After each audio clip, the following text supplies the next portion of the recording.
warahmatullahi wabarakatuh. Perkenalkan, nama saya Aureli Radisti dengan NIM 20121176 dari kelas 1A, Prodi Estetik Keperawatan, kelompok E, Stikes Mercu Bakti Jaya Padang. Jadi pada kali ini saya akan melakukan pemeriksaan fisik neurologis. Jadi alat yang diperlukan yaitu yang pertama reflex hammer, pita pengukur, pena, arloji, kopi, dan teh. Selanjutnya yaitu kita masuk kepada fase pre-interaksi.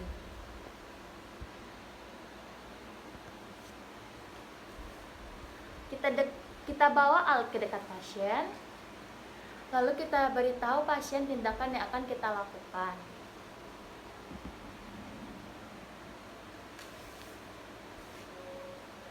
Baik, selamat pagi Bu.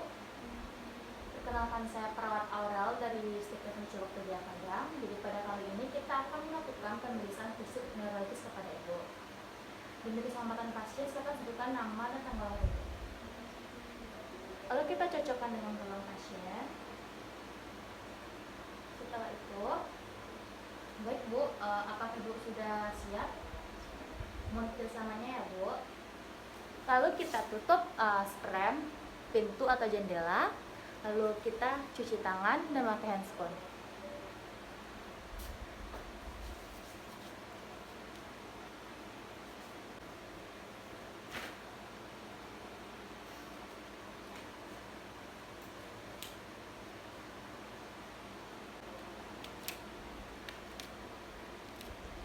Selanjutnya kita masuk kepada fase interaksi, yaitu kita melakukan pemeriksaan fisik neurologis, yaitu pemeriksaan kesadaran atau GCS.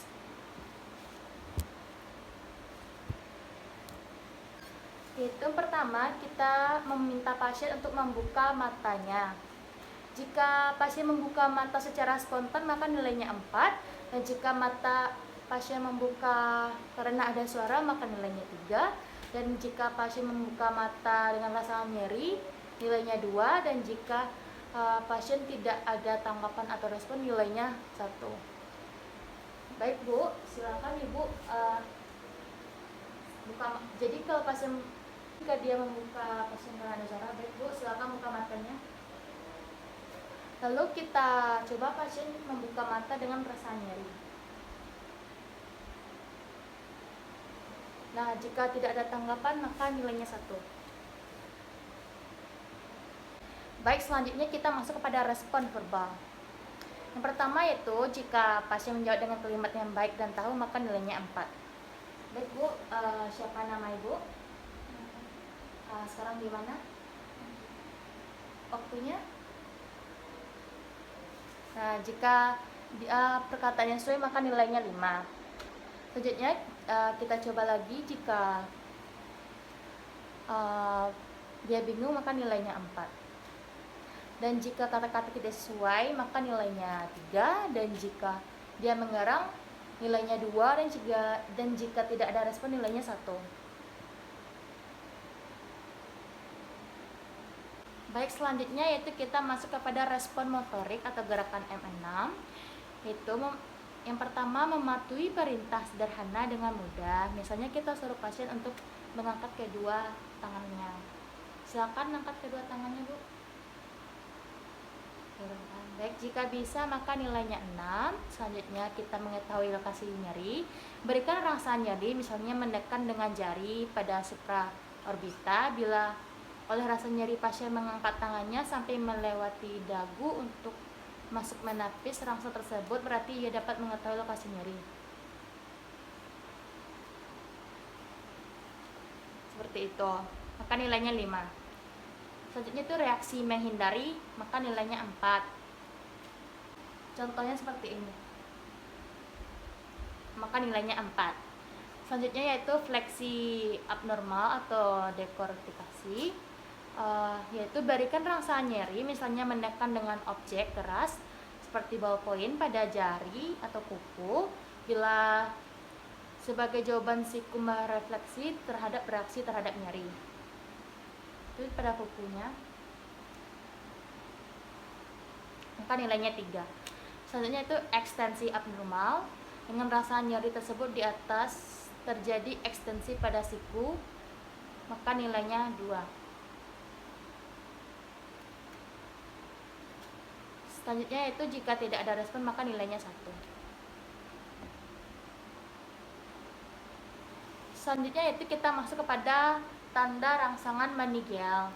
Itu pertama itu kaku duduk, yaitu caranya pasien berbaring telentang, lalu lakukan pergerakan pasif berupa fleksi, ekstensi, dan rotasi kepala. Itu kita begini. Lalu suruh pasien untuk dagunya ke dada, dan jika bisa maka dia tidak terjadi kaku duduk.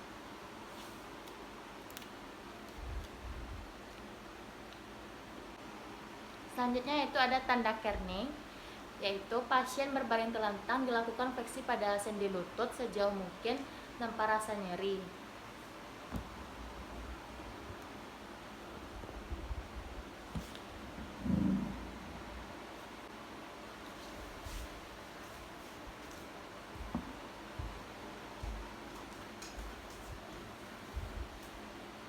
Seperti ini.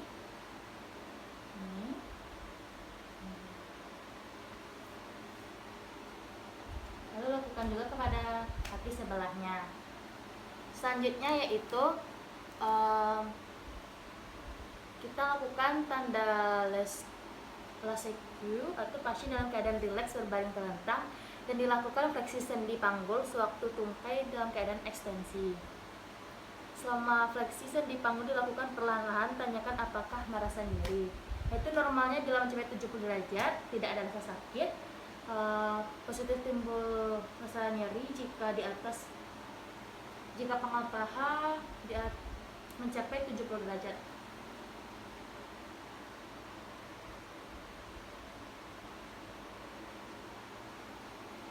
Selanjutnya yaitu ada tanda Brunzinski 1, yaitu pasien berbaring telentang dan pemeriksaan meletakkan tangan kiri di bawah kepala dan tangan kanan di atas dada. Pasien kemudian dilakukan fleksi kepala dengan cepat ke arah dada sejauh mungkin.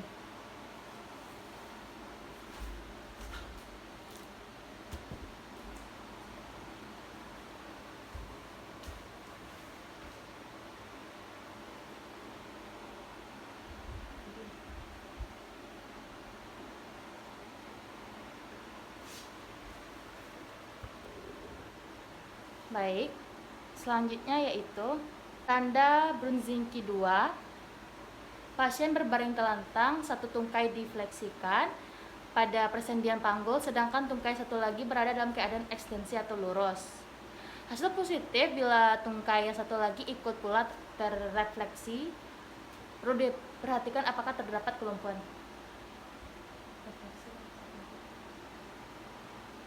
Ya, seperti itu.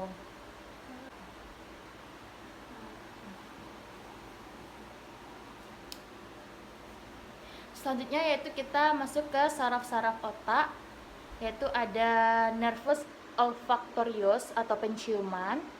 Yaitu caranya tiup lubang hidung diuji secara terpisah. Pasien atau pemeriksa menutup salah satu lubang hidung, kemudian pasien disuruh mencium salah satu zat, tanyakan apakah pasien mencium sesuatu. Dan jika pasien mengenal zat dengan baik,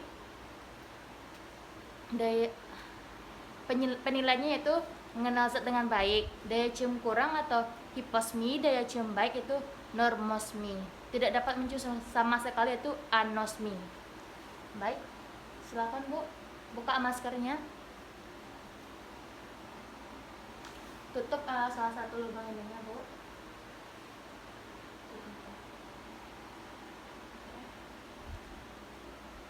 Selanjutnya yaitu tutup hidung satu lagi Bu.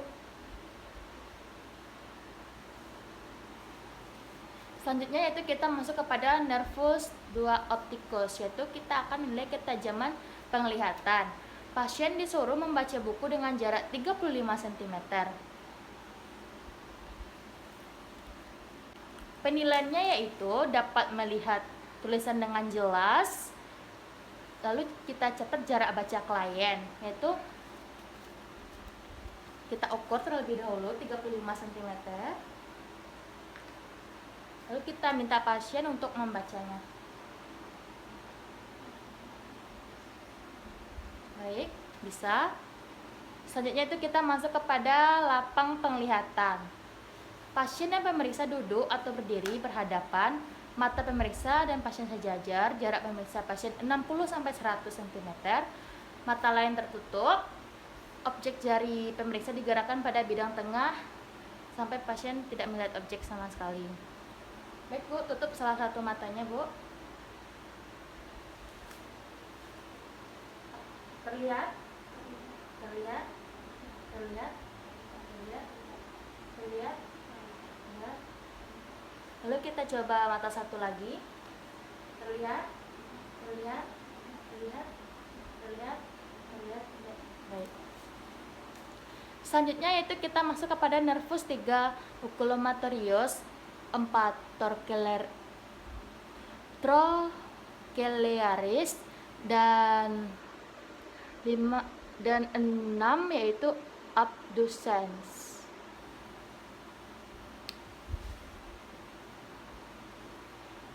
Nervus 3 itu kita akan melihat konstruksi pupil dan kelopak mata pasien.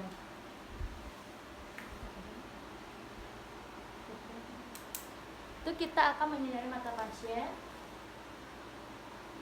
Kita lihat apakah pupil membesar atau mengecil. Kita lihat satu lagi.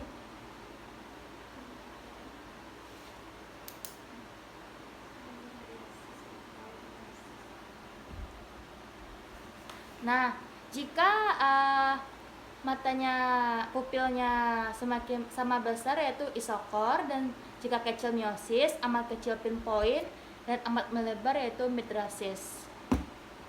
Selanjutnya kita masuk kepada nervus 4 yaitu melihat pergerakan mata ke arah bawah dan dalam. Baik Bu, silakan ikuti jari saya ya Bu. Itu kita akan melakukan gerakan ke atas dan ke bawah.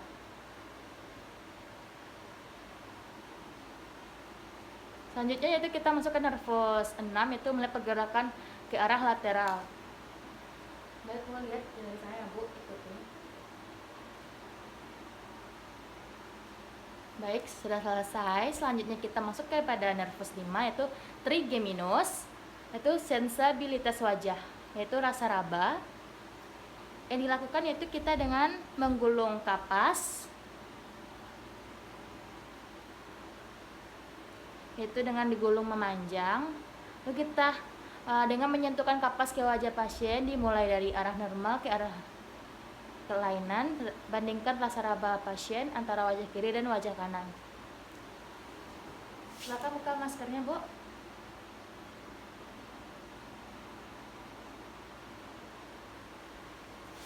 Baik, sudah selesai. Selanjutnya kita akan melakukan rasa nyeri yaitu dengan menggunakan tusukan jarum dan tumpul. Apakah kalian merasakan rasa tajam dan tumpul?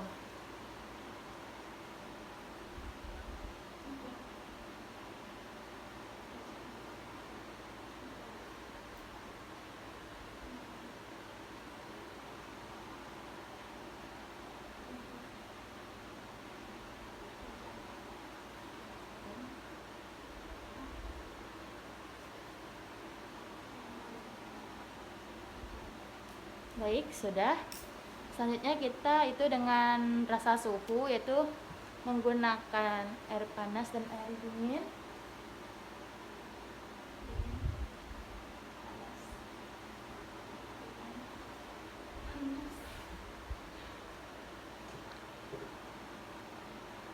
Selanjutnya itu dengan rasa sikap, apakah pasien bisa menyebutkan area wajah yang disentuh.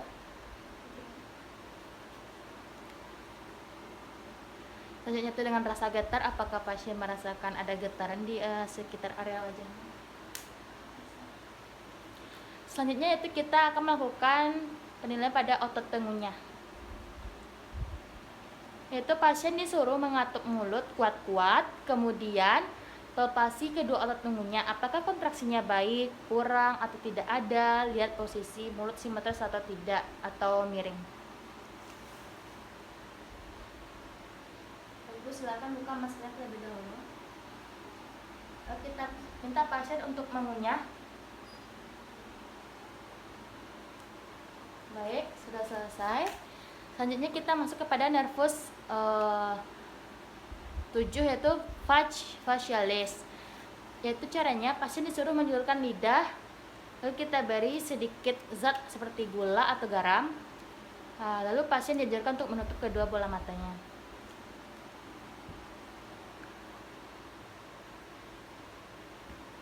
Silakan julurkan lidahnya, Bu. Lalu kita masukkan gula atau garam. Pasien bisa merasakannya.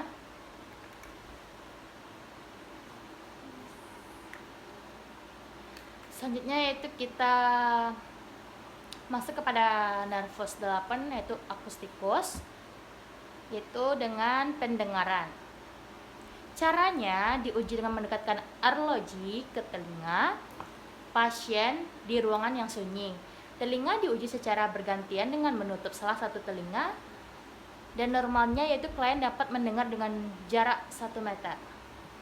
Silakan tutup sebelah telinganya, Bu. Itu kita lakukan. Dengar. Lakukan di telinga selanjutnya. Dengar.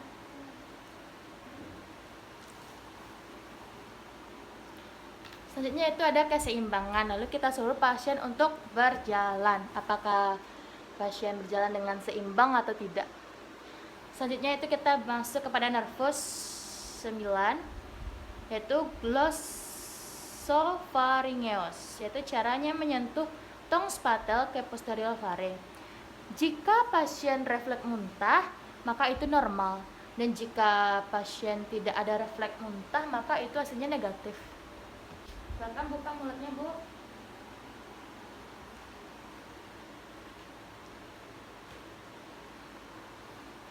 Selanjutnya kita masuk kepada nervus 10, yaitu vagus. Caranya itu pasien disuruh membuka mulut lebar-lebar, disuruh berkata ah, kemudian lihat apakah uvula berada di tengah atau miring. Perhatikan volume suara. Jika serak, apakah ada artikulasi terganggu, dan mari kita coba. Buka mulutnya lebar-lebar, Bu, dan katakan ah. Baik, selanjutnya yaitu kita masuk kepada nervus 11, yaitu aksesorius. Caranya suruh pasien menengok ke satu sisi melawan tangan. Periksa tes angkat bahu dengan pemeriksaan menekan bahu pasien ke bawah. Yang pasien berusaha mengangkat bahu ke atas. Hasilnya itu normal jika bisa atau melawan, dan parese jika tidak melawan atau tidak mampu. Menengok satu sisi melawan tangan. Tentu kita tekan bahu pasien. Apakah dia bisa melawan?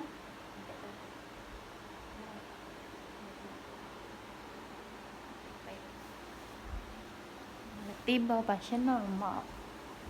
Selanjutnya itu kita masuk kepada nervus 12, yaitu hipoglossus. Caranya pasien disuruh menjulurkan lidah dan menarik lidah kembali. Dilakukan berulang kali. Silakan buka maskernya, Bu. Silakan julurkan lidah, tarik. Hasilnya itu normal jika gerakan terkoordinasi dengan baik, yang parase atau miring bila terdapat lesi pada hipoglossus. Selanjutnya itu ada koordinasi, itu tes hidung, jari, dan hidung. Pasien menggunakan jari telunjuknya, menyentuhkan jari telunjuk tersebut ke jari pemeriksa, kemudian ke pasien sendiri. Lakukan berulang kali. Baik. Selanjutnya itu tes jari hidung. Pasien menyentuh hidung dengan kelima jari secara bergantian. Silakan lakukan, Bu. Baik. Selanjutnya itu adalah tes pronasi atau supinasi. Pasien mengubah posisi telapak tangannya dengan posisi pronasi atau supinasi. Hasilnya itu normal jika dilakukan dengan baik atau terkoordinasi dengan baik. Baik. Selanjutnya itu adalah status motorik, yaitu tonus otot. Caranya itu pasien berbaring rileks, perhatiannya dialihkan dengan mengajak klien bicara sambil periksa mengangkat lengan klien dalam kondisi refleksi pada siku dan tangan secara pasif, kemudian menjatuhkan tangan tersebut. Normalnya tangan akan jatuh karena gaya gravitasi. Hipotoni bila anggota gerak jatuh dengan berat atau tonus otot meninggi atau hipertonik atau spastik. Pemeriksaan dilakukan pada tungkai dengan tungkai fleksi pada panggul kemudian dijatuhkan. Selanjutnya itu adalah kekuatan otot. Yang pertama itu ada derajat 5 atau normal. Seluruh gerakan dapat dilakukan otot tersebut dengan tahan maksimal dari pemeriksa, dilakukan berulang kali tanpa terlihat kelelahan.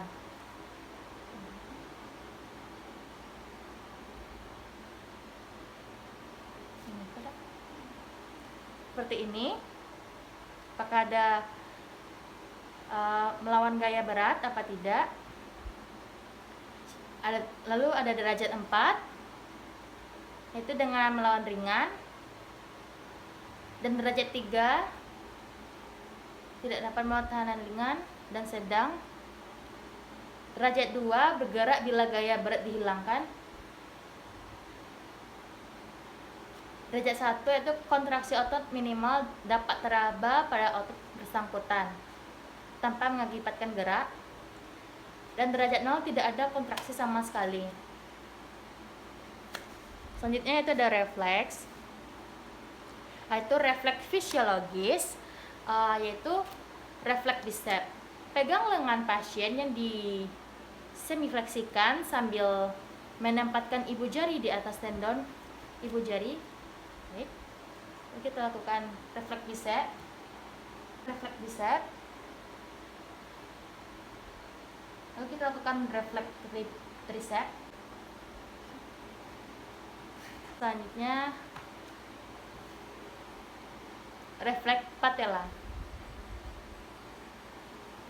Pasien untuk menjulurkan kakinya, kita contohkan saja di atas kursi ini. Lalu kita ketuk ke pasien. Lakukan pada kaki sebelahnya. Baik, sudah selesai.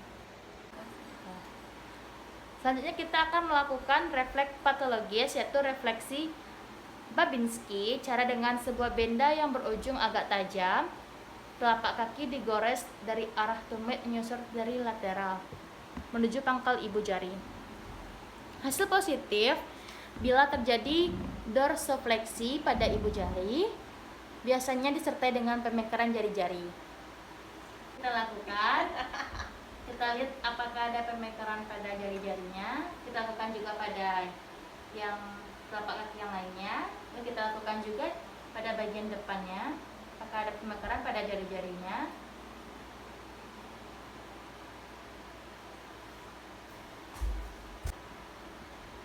Selanjutnya yaitu kita pada refleks open name, yaitu cara dengan mengurut tulang tibia dengan ibu-ibu jari, telunjuk dan jari tengah mulai dari lutut menyusur ke bawah. Hasil positif bila timbul tanda Babinski. Dan kita lakukan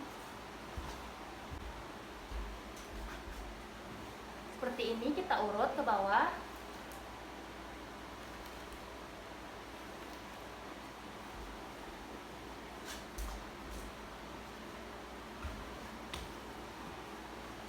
Hasil positif bila timbul tanda Babinski. Selanjutnya itu ada refleks Gordon, yaitu memencet atau mencubit otot betis. Hasil positif bila timbul tanda Babinski. Kita cubit otot sebelah lagi. Baik. Lalu setelah selesai kita melakukan tindakan pemeriksaan fisik neurologis, maka kita komunikasikan dulu kepada pasien.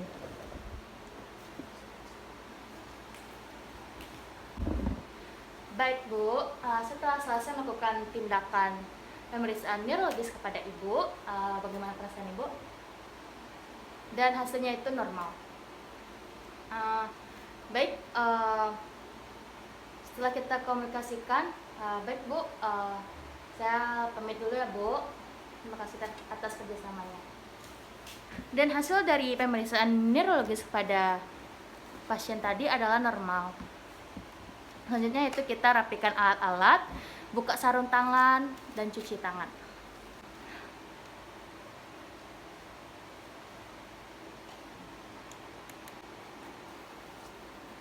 Dokumentasikan kegiatan. Baik, sekian video dari saya. Mohon maaf jika ada kekurangan. Terima kasih atas perhatiannya. Assalamualaikum warahmatullahi wabarakatuh.